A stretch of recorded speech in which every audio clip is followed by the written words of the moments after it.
Shalom Bapak Ibu saudara-saudara dikasihi Tuhan.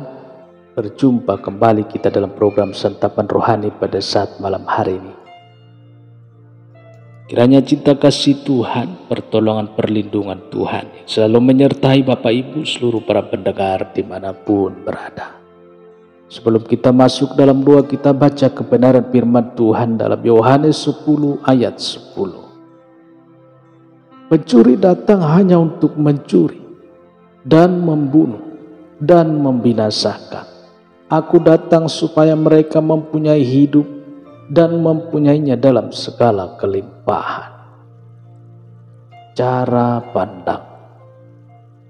Tahukah saudara, Tuhan memiliki kerinduan yang luar biasa. Tuhan sejatinya ingin setiap kita meraih dan menikmati hidup yang berkelimpahan. Tetapi yang menyedihkan, banyak orang yang sudah cukup lama ikut Tuhan, tetapi tidak menikmati anugerah kelimpahan yang Tuhan sediakan.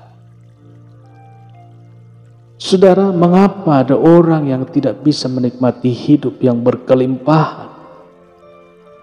Padahal sudah lama menjadi orang Kristen. Setiap minggu rajin pergi ke gereja, rajin melayani pekerjaan Tuhan. Sepertinya hidupnya miskin dari kelimpahan yang Tuhan sediakan.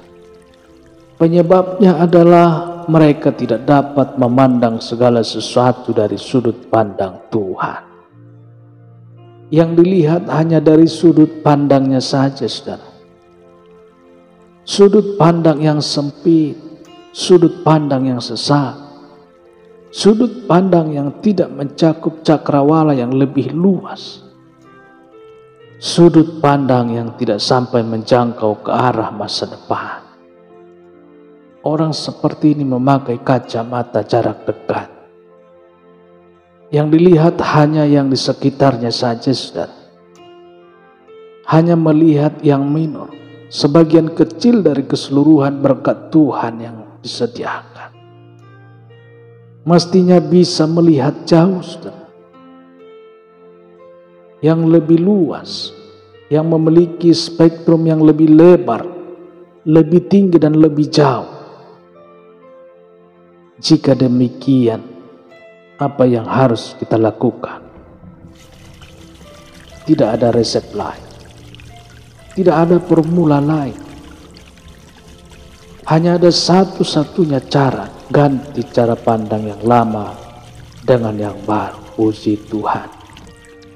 Contohnya seperti apa? Kita baca dalam Lukas 23 ayat 39.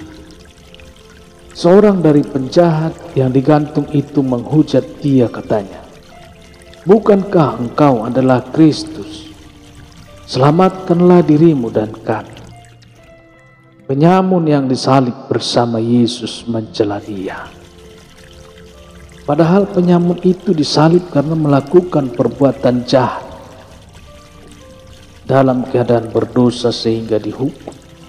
Sudah tidak berdaya, masih sempat-sempatnya mengatakan yang jahat, yang tidak patut kepada Yesus. Seharusnya penjahat ini meminta ampun karena sebentar lagi ajalnya tiba. Beda dengan penjahat yang satunya lagi. Penjahat ini mengganti cara pandangnya dan berkata, Lukas 23 ayat 41 mencatat, "Kita memang selayaknya dihukum, sebab kita menerima balasan yang setimpal dengan perbuatan kita. Tetapi orang ini tidak berbuat sesuatu yang salah." Apa akibatnya, saudara? Dengan cara pandang yang berubah, penjahat ini sedang membuka pintu anugerah bagi dirinya, saudara. Alih-alih menghakimi Yesus, sebaliknya ia menyadari salah dan dosanya. Penjahat ini tidak lagi melihat keluar, namun melihat ke dalam dirinya. Penjahat ini menemukan ada yang harus dibenahi dalam dirinya. Ketika kita hanya melihat keluar, sampai kapanpun kita tidak akan bisa melihat ke dalam, melihat kekurangan kita. Sekarang apa yang harus kita lakukan? Stop melihat keluar. Mari periksa diri kita. Simak baik-baik surat Rasul Paulus, Roma 12 ayat 2. Janganlah kamu menjadi serupa dengan dunia ini, tetapi berubahlah oleh pembaruan budimu, sehingga kamu dapat membedakan manakah kehendak Allah, apa yang baik, yang berkenan kepada Allah, dan yang sempurna. Dengan melihat ke dalam diri kita, kita bisa merasakan ada yang salah, ada yang keliru, ada yang kurang. Kita akan mengalami perubahan, pembaruan budi, karakter dan tingkah laku, sehingga kita bisa membedakan mana kehendak Tuhan, apa yang baik, yang berkenan kepada Allah, dan yang sempurna. Dengan kata lain, jangan selalu menyalahkan orang lain. Jangan juga komplain atau menggerutu kepada Tuhan.